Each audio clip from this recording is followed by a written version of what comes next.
Welcome back to the Ultimate Road, where we do a thing and review it. Yeah, that sounds good. Today I will be taking a look at the wonderful world of Fire Emblem Path of Radiance Tellius region.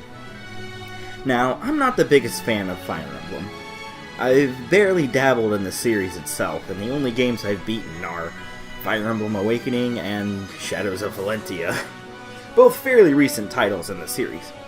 From what I can recall though, the series had a bit of a dry spell following this game and its sequel game, Radiant Dawn, with only 2 DS games following them, one of which was Japan only.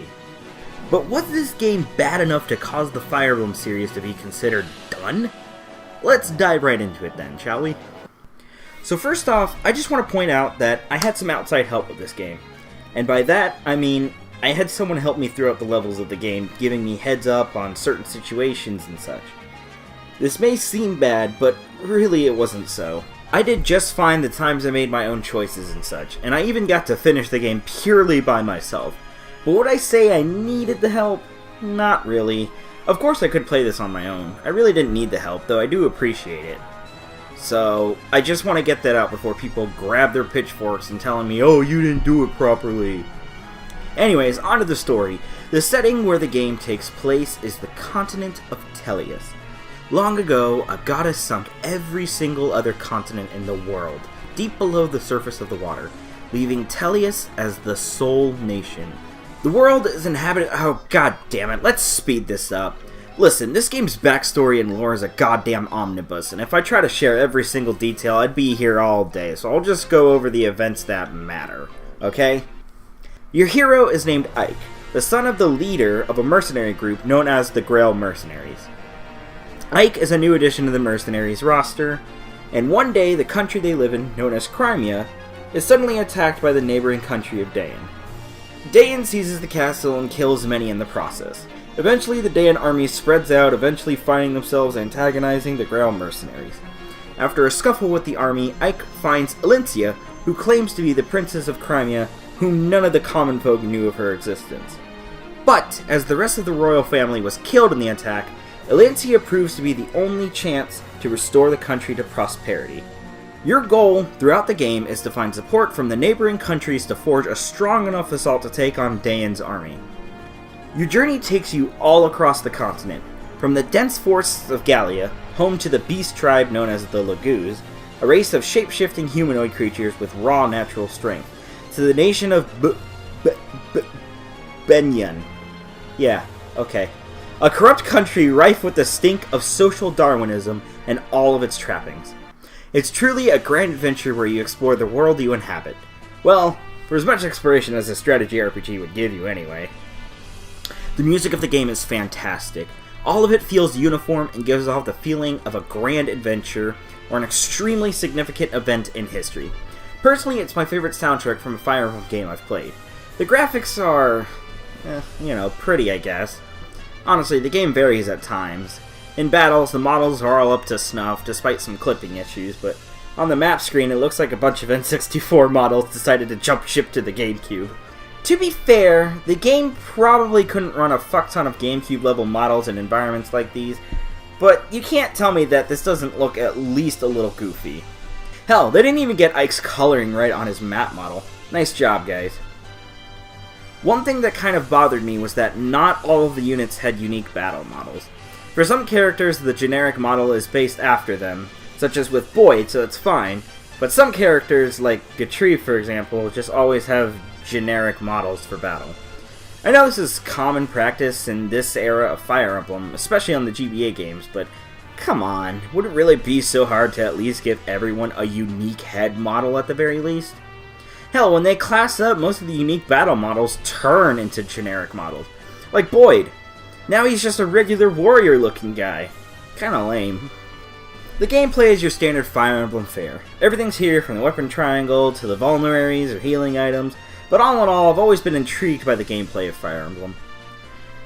Remember one thing and everything else falls into place. Sword beats axe, axes beat lances, and lances beat swords.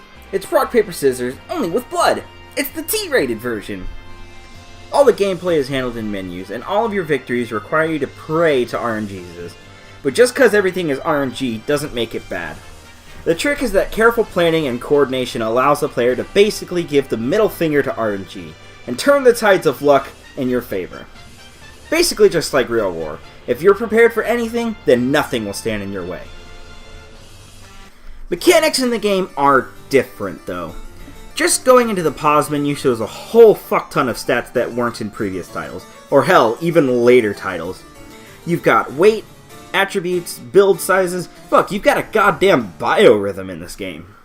I actually love the shove mechanic they added. Line one unit up with another and bam, you shove them back a space. It helps with moving certain units up and even helps give a specific strategy while keeping a lot of units in the same area too. The skills in this game are absolutely phenomenal as well. You have stuff like lethality, a one-hit kill, Luna to half your opponent's defense, Soul to drain their health, and the premiere of Ike's signature skill, Ether, which activates Soul, then Luna in one hit. Drain their health and then hit them again for double damage. Fuck yeah. I felt like every unit was prepared once they classed up all the way, and even then I took care to make sure they didn't get slaughtered. The characters and units you get range from awesome to subpar at best. Something I was a fan of in Shadows of Valentia was the idea of a split army. It allowed me to use every unit in the game available, and I got attached to most of them during the adventure. I knew this wasn't going to be the case with this game, but I still find it odd that I didn't even want to use more than half of the units in the game. Some of the Lagoos were cool, considering I only used one, but the rest were just meh.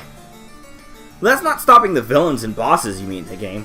This game's got one of the best villains in the game, one that's actually getting support for the roster of Smash Ultimate. He's mysteriously only known as the Black Knight. I won't go into too much detail about this guy, but I love him and want him in Smash now. And please, don't post any spoilers in the comments about his identity. I'm planning on playing Radiant Dawn at some point. And I think that's it.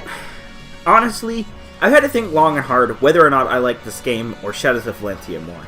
And to be honest, I have to go with this game. I think the main cast of characters are much more interesting and better written than some in Shadows of Valentia, while that game has a stronger cast on large. Honestly, comparing the two is kind of a no-brainer in terms of theming. Both are rife with themes of social Darwinism, but this game takes it a step further. Like, there's political drama out the ass here, and I love how far it takes it. Really, I'm just interested by Ike and his story in general. He's really the first Fire Emblem main character that's not even royalty, and I honestly love that. It feels fresh and new, but still keeping a tradition of gameplay in it.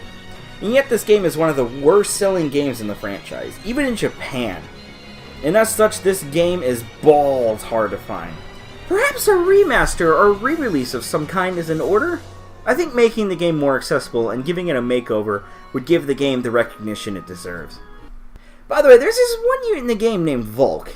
Real sneaky guy. Honestly, I think he's reminding me of someone. Let's follow him and see if my hunch is right.